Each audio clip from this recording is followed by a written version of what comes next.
ನಮಸ್ತೆ ಮೇಡಮ್. ನಮಸ್ತೆ ಮೇಡಮ್, ತಮ್ಮ ಪೂರ್ತಿ ಹೆಸರು? ರಾಣಮ್ಮ ಅಂತೇಳಿ. ಮೇಡಮ್, ಅಂದಾಗೆ ತಾವು ಯಾವ ಗ್ರಾಮ ಪಂಚಾಯತಿಯಿಂದ ಆಯ್ಕೆ ಆಗಿದ್ದೀರಾ ಮೇಡಮ್? ಮನಗನಹಳ್ಳಿ ಗ್ರಾಮ ಪಂಚಾಯತಿಯಿಂದ ಆಯ್ಕೆ ಆಗಿದ್ದೀರಾ. ನಮಸ್ತೆ ಸರ್. ನಮಸ್ತೆ ಸರ್, ತಮ್ಮ ಪೂರ್ತಿ ಹೆಸರು?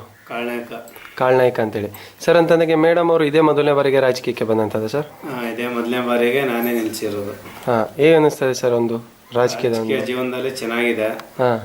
ಬಟ್ ನಮ್ಗೇನಪ್ಪ ಅಂದರೆ ಜನಗಳಿಗೆ ಸವಲತ್ತು ಆಗಬೇಕು, ಜನಗಳಿಗೆ ಸೌಕರ್ಯಗಳು ಯಾವುದೋ ಮೂಲಭೂತ ಸೌಕರ್ಯಗಳು ಒದಗ್ತಾ ಇಲ್ಲ.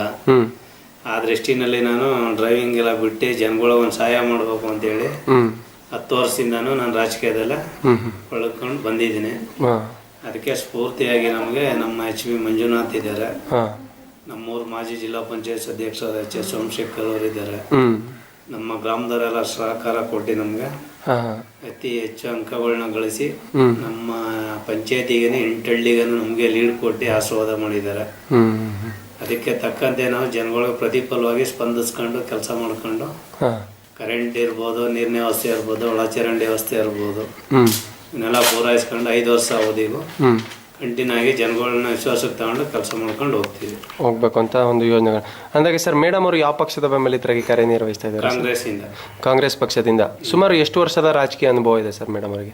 ಅವ್ರಿಗೆ ಈಗ ಕೆಲವು ನನ್ನ ಜೊತೆನೆ ಹೊಡೆದಾಡ್ಕೊಂಡಿರೋಂಥದ್ದು ಈಗ ಅವ್ರಿಗೆ ಒಂದು 5 ವರ್ಷದಿಂದ ಅನುಭವ ಆಗಿದೆ. ಒಂದು 5 ವರ್ಷದ ಅನುಭವ ಇದೆ. ಸರ್, ಮೇಡಮ್ ಅವರಿಗೆ ತಾವೇನಾಗಬೇಕು ಸರ್? ಹಸ್ಬೆಂಡ್ ಆಗಬೇಕು ಸರ್. ಅಂತಂದ್ರೆ ಈಗ ಸದ್ಯದ ಪರಿಸ್ಥಿತಿಯಲ್ಲಿ ತಮ್ಮ ಗ್ರಾಮದಲ್ಲಿ ಏನೆಲ್ಲ ಒಂದು ಕುಂದುಕೊರತೆಗಳು ಎದ್ದು ಕಾಣಿಸ್ತಾ ಇದೆ ಸರ್? ಕುಂದುಕೊರತೆಗಳು, ಲೈಟ್ನ ವ್ಯವಸ್ಥೆ ಪ್ರಾಬ್ಲಮ್ ಇತ್ತು, ಅದನ್ನೆಲ್ಲ ಸರಿ ಮಾಡಿಸಿದ್ವಿ. ಈಗ ನಿನ್ನೆಯಿಂದೆಲ್ಲ ಲೈಟ್ ವ್ಯವಸ್ಥೆ ಮುಗೀತು. ಒಳಚರಂಡಿ ಕ್ಲೀನ್ ಮಾಡಿಸಿದೀವಿ. ಮತ್ತೆ ಎಂಡ್ ಬೋರ್ ಸಮಸ್ಯೆ ಇತ್ತು, ಎಂಡ್ ಬೋರ್ನ ಈಗ ಎಲ್ಲ ಎತ್ಸಾಕ್ ರೆಡಿ ಮಾಡಿದೀವಿ.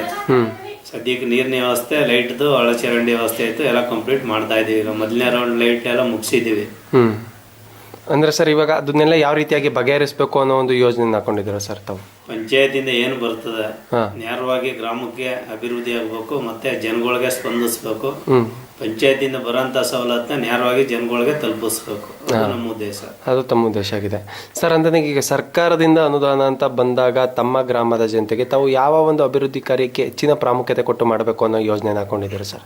ಜಾಸ್ತಿ ಪ್ರಾಮುಖ್ಯತೆ ಅಂದ್ರೆ ದೇವಸ್ಥಾನಗಳಿಗೆ ನಮ್ಗೆ ಜಾಸ್ತಿ ಆದ್ಯತೆ. ಮೊದಲನೇದು. ಎರಡನೇದು, ವಯಸ್ಸಾಗಿ ದುಡಿಯಕ್ ಆಗದೆ ಇರೋಂಥವ್ರಿಗೆ ಮತ್ತೆ ಅವ್ರಿಗೆ ಸಂಧ್ಯಾ ಸುರಕ್ಷೆ ಇರ್ಬೋದು, ಇದಿರ್ಬೋದು, ವೃದ್ಧಾಪ್ಯ ವೇತನ ಇರ್ಬೋದು, ವಿಧವೇತನ ಇರ್ಬೋದು. ಈಗ ಆಲ್ರೆಡಿ 200 ಜನಕ್ಕೆ ಮಾಡಿಸ್ಕೊಟ್ಟಿದ್ದೀನಿ. ಅವರೆಲ್ಲ ಆಲ್ರೆಡಿ ತಗೊಂತಾ ಇದ್ದಾರೆ ದುಡ್ಡೆಲ್ಲ. ನೆಕ್ಸ್ಟ್ ಈಗ ಮಾಡಿಸ್ಬೇಕು ಅಂದ್ಕೊಂಡಿದೀವಿ. ಮತ್ತೆ ನಮ್ಮ ಯುವಕರುಗಳಿಗೆಲ್ಲ ಸಂಘ ಓಪನ್ ಮಾಡಿಸ್ಕೊಟ್ಟಿದೀವಿ, ಎಲ್ಲ ಬೆಳೆಸ್ಕೊಂಡು ಹೋಗ್ತಾ ಇದ್ದಾರೆ. ನೆಕ್ಸ್ಟ್ ಈಗ ಸ್ವಚ್ಛತಾ ಗ್ರಾಮ ಸೇರಿಸಿದೀವಿ. ಇಡೀ ಊರಿಗೆಲ್ಲ ಡಾಂಬರೀಕರಣ ಆಗ್ಬೇಕು ಅನ್ನೋದೇಳಿ ನಮ್ಮ ಇದಿತ್ತು. MLA ಅವ್ರು ಸೇರಿಸ್ಕೊಟ್ಟಿದ್ದಾರೆ, ಆಗುತ್ತೆ ಅದೇ ಸದ್ಯದಲ್ಲಿ.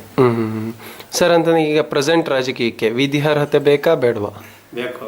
ಏನಕ್ಕೆ ಅಂತ ತಿಳಿಸ್ಕೊಡ್ಬೋದು ಸರ್? ಜನಗಳಿಗೆ ನಾವು ಸಹಾಯ ಮಾಡ್ಬೇಕನ್ನೋ ಉದ್ದೇಶದಿಂದಾನೇ ಡ್ರೈವಿಂಗ್ ಕೆಲಸ ಬಿಟ್ಟು ರಾಜಕೀಯಕ್ಕೆ ಬಂದಿದ್ದು. ಈಗ ಜನಗಳು ಎಷ್ಟೋ ನೆಮ್ಮದಿಯಾಗಿದ್ದಾರೆ, ಅದರಿಂದ ನಾವು ಸಂತೋಷವಾಗಿದ್ದೀವಿ. ಜನಗಳು ಸಂತೋಷ ಪಡಿಸ್ಬೇಕು ಅನ್ನೋದು ನಮ್ಮ ಉದ್ದೇಶ.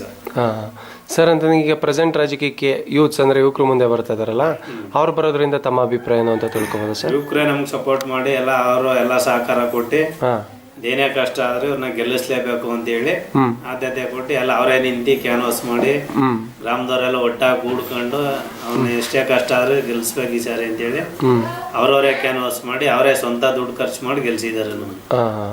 ಸರ್, ಅಂತ ಈಗ ತಮ್ಮ ಪಂಚಾಯತಿನಲ್ಲಿ ತಮ್ಮನ್ನ ಬಿಟ್ಟು ಇನ್ನೂ ಉಳಿದಿರುವಂಥ ಸದಸ್ಯರುಗಳಿಗೆ ತಮ್ಮ ಕಡೆಯಿಂದ ಏನೊಂದು ಸಂದೇಶನ ಕೊಡೋದಕ್ಕೆ ಇಷ್ಟಪಡ್ತೀರಾ ಸರ್? ನಾವು 15 ಜನ ಮೆಂಬರ್ ಇದ್ದೀವಿ. 15 ಜನದಲ್ಲೂ ನಾವು ಒಂದೇ ಮನೆಯವ್ರ ತರ ಬಾಳ್ಕೊಂಡು ಹೋಗ್ಬೇಕು.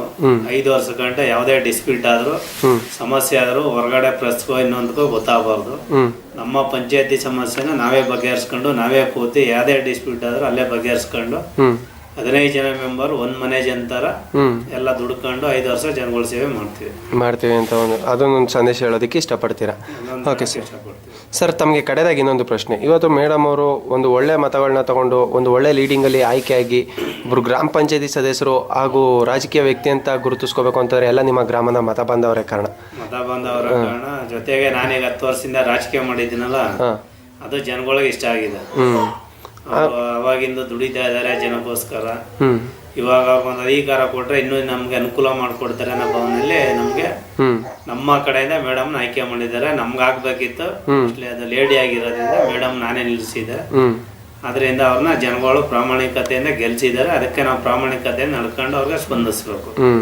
ಅಂದ್ರೆ ನಿಮ್ಮ ಗ್ರಾಮದ ಜನತೆಗೆ ಯಾವ ರೀತಿಯಾದಂಥ ಒಂದು ಕೃತಜ್ಞತೆನ ವ್ಯಕ್ತಪಡಿಸ್ಕೋತೀರಾ ಸರ್ ತಮ್ಮಲ್ಲಿ? ಅವ್ರಿಗೆ ಜನಗಳಿಗೆ ಬಾಯಲ್ಲಿ ಹೇಳೋದಲ್ಲ, ಕೆಲಸ ಮಾಡಿ ತೋರಿಸ್ಬಿಟ್ಟು ಅವರಿಂದನೇ ಪರವಾಗಿಲ್ಲ ಅನ್ನೋದನ್ನ ವಿಶ್ವಾಸನ ತಗೋಬೇಕು ನಾವು. ಅಂದ್ರೆ ಒಂದು ಒಳ್ಳೆ ಅಭಿವೃದ್ಧಿ ಕಾರ್ಯಗಳನ್ನ ಮಾಡೋದ್ರ ಮೂಲಕವಾಗಿ ತಮ್ಮ ಗ್ರಾಮದ ಜನತೆಗೆ ತಾವು ಒಂದು ಕೃತಜ್ಞತೆನ ಹೇಳೋದಕ್ಕೆ ಇಷ್ಟಪಡ್ತೀನಿ. 5 ವರ್ಷಕ್ಕೆ ಅವನೇ ಇರಬೇಕು ಅನ್ನೋ ಲೆಕ್ಕದಲ್ಲಿ ಕೆಲಸ ಮಾಡ್ಬೇಕು ನಾವು.